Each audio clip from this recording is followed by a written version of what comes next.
Kepada siapakah Yesus menebus dosa manusia? Mari kita bahas. Nah, sebelum lebih jauh, kita perlu mengerti arti dari kata menebus. Secara umum, arti dari kata menebus adalah membayar dengan uang untuk mengambil kembali barang yang tergadai, di mana membayarkan merupakan syarat dan mengambil kembali merupakan tujuan dari penebusan. Maka, dalam iman kekristenan, penebusan dimaksudkan sebagai membayar dengan nyawa untuk mengambil kembali manusia yang telah tergadai atau terjual di bawah kuasa kematian dan dosa. Karena kita perlu mengetahui bahwa seluruh keturunan Adam di bumi ini telah menjadi berdosa, di mana dengan demikian seluruh keturunan Adam tersebut telah tergadai dan terjual di bawah kuasa kematian dan maut. Oleh karena dosa tadi, sebab di dalam Roma 6 ayat 23, upah dosa adalah maut atau kematian. Coba Bapak baca di kitab Keluaran, saya masih ingat Keluaran.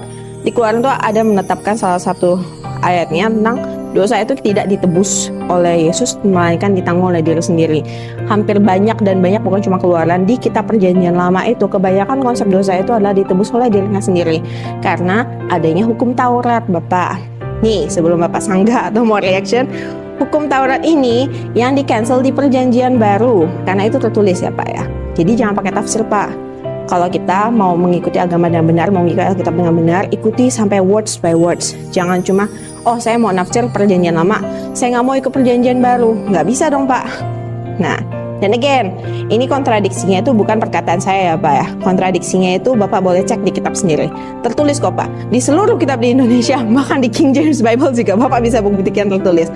Ada bukan penggenapan ya Pak ya. Coba dibedakan penggenapan dan di cancel. Yang terjadi adalah di cancel. Oke, seluruh hukum Taurat di cancel di Perjanjian Baru dan Perjanjian Lama itu isinya berbeda. Tapi banyak pendeta bilang bahwa dosa itu yang ditebus hanya dosa waris. Dosa sisa itu tidak ditebus. Masalahnya adalah hal ini penafsiran pendeta, bukan penafsiran yang sesuai dengan kitab-kitabnya. Dan kitab-kitabnya sendiri pun kontradiksi.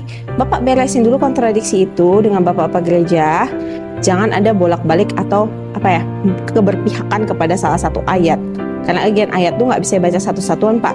Harus satu periskop dan satu periskop itu harus mendukung satu buku.